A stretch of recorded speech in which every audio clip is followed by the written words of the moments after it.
ये देखिएगा, मैं आप लोगों को आज की फाइनल चीज, कल है केमिस्ट्री जी है। चलो फिर मैं आज आपको इसकी फाइनल चीज बताने लगा हूँ, और फिर हम अगला सब्जेक्ट नहीं करेंगे बल्कि इसके बाद भी करेंगे। ये थोड़ा सा मैं आप लोगों को ये बताना चाह रहा था, मुझे बुक देंगी ताकि मैं देखता रहूँ ना कितना हो गया।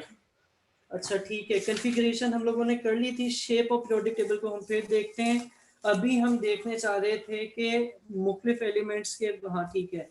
अच्छा, अब मैं आप लोगों को बताना चाह रहा था, क्या चीज़ मैं आप लोगों को ये बताना चाह रहा था कि जो आपका ये पीरियोडिक टेबल है, या ये जो आपके सामने एक टेबल नज़र आ रहा है, आप जब इसको गौर से देखते हैं तो आपको ना इसमें क्या नज़र आएगा, आपको इसमें ये नज़र आएगा कि ये ग्रुप वन, अच्छा इनके अंदर ना ये जो यहाँ पर लिखी हुई है, ये इसकी वैलेंस शेल इलेक्ट्रॉनिक कॉन्फ़िगरेशन लिखी हुई है। ठीक है, ये इन्होंने एक एग्जांपल के तौर पे लिया हुआ है हाइड्रोजन। ये हाइड्रोजन है, ये इसका सिंबल है, ऊपर एटॉमिक नंबर है, और नीचे क्या है, नीचे उसकी वैलेंस शेल इलेक्ट्रॉनिक कॉन्फ़िगरेशन है। अब अगर आप 1A में, ये बुक गंदी कर दूं जिसकी भी है, नहीं करानी तो पेंसिल दे दो, कर दो ये वाली, ठीक है। अच्छा, अब अगर आप 1A और 2A के एलिमेंट्स को देखते हैं, इनके बॉक्सेस के अंदर देखें, आपको नजर आएगा पहले वाला 1s1 2s1 3s1, और इसी तरह 2 वाले 2s2 3s2 वगैरह वगैरह एलिमेंट्स हैं। किसी में भी कॉन्फ़िगरेशन s से आगे नहीं जा रही, ऐसे ही है ना। तो इसलिए हम इनके इन दोनों ब्लॉक्स को, इन दोनों ग्रुप्स को एस ब्लॉक एलिमेंट्स कहते हैं, क्योंकि इसकी जो वैलेंस शेल इलेक्ट्रॉनिक कॉन्फ़िगरेशन है वो एस पर एंड हो जाती है। ठीक है, ठीक है।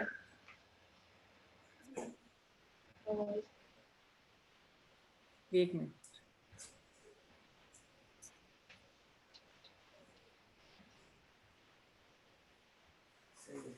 अच्छा ईमान, अभी बोलना नहीं है, अभी सुनते रहें, क्योंकि वो ना तस्वीर स्विच कर जाती है। मैं सेटिंग करनी थी, भूल गया। मैं बता रहा था इनको एस ब्लॉक कहते हैं। इसी तरह अगर आप ये बीच वाले एलिमेंट्स को देखेंगे, सब इन सब की कॉन्फ़िगरेशन डी तक भी जा रही है। ठीक है, सिर्फ सिंपल एस पे नहीं जा रही, डी भी आ रहा है, तो इनको हम क्या कहेंगे, डी ब्लॉक एलिमेंट्स कहेंगे। इसी तरह ये एंड वाले जो हैं, इनको क्या कहेंगे, पी ब्लॉक एलिमेंट्स कहेंगे। और ये जो बीच वाले हैं, इनको हम एफ ब्लॉक एलिमेंट्स कहते हैं। ठीक है, रीजन क्या है, क्योंकि इनकी वैलेंस शेल इलेक्ट्रॉनिक कॉन्फ़िगरेशन इन इन सब शेल्स तक जाती है। ठीक है फहद, मैंने सबकी बात की है। इस वाले को एस ब्लॉक कहते हैं, पहली दो ग्रुप्स को। ये बीच वाले, ये जो जहां पर मेरा पूरा हाथ है, इनको डी ब्लॉक एलिमेंट्स कहते हैं। ये आखिरी 4-5 जो हैं, इनको पी ब्लॉक एलिमेंट्स कहते हैं। ठीक है, और ये जो आखिरी 2 रोज हैं, ये ना असल में ये जो 2 रोज होती हैं, ये एक रो यहाँ पे आती है, और ये दूसरी रो एसी के साथ से शुरू होती है। ठीक है, ये जगह कम होती है तो इन्होंने ये बीच से निकाल के नीचे बना दिए हैं। तो इनको, ये वाले जो 2 हैं, ये एफ ब्लॉक एलिमेंट्स कहलाते हैं। ठीक है, तो ये आपके एस पी डी और एफ ब्लॉक एलिमेंट्स भी हो गए। एस पी डी और एफ ब्लॉक एलिमेंट्स भी हो गए। इनमें किसी को कोई मसला है तो मुझे बताएं। नहीं है, नहीं है तो ये बुक के ऊपर से इसकी डेफिनेशन भी देख लेते हैं। और ये एक्सरसाइज में आपके क्वेश्चन भी है कि basis of outermost valence subshell elements को हम पीरियोडिक टेबल में क्लासिफाई करते हैं 4 ब्लॉक्स में। ठीक है, ग्रुप 1 या ग्रुप 2A के एलिमेंट्स क्या कहलाते हैं, एस ब्लॉक एलिमेंट्स कहलाते हैं।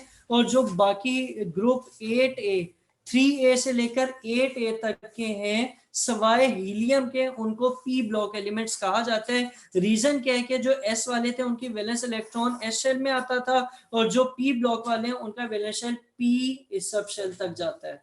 ठीक है, इसी तरह डी और एफ ब्लॉक भी होता है, उनका जिक्र यहाँ पे नहीं है, लेकिन वो आपको आना चाहिए अगर कोई पूछ लेता है तो। ठीक हो गया, तो अब मैं रिकॉर्डिंग वगैरह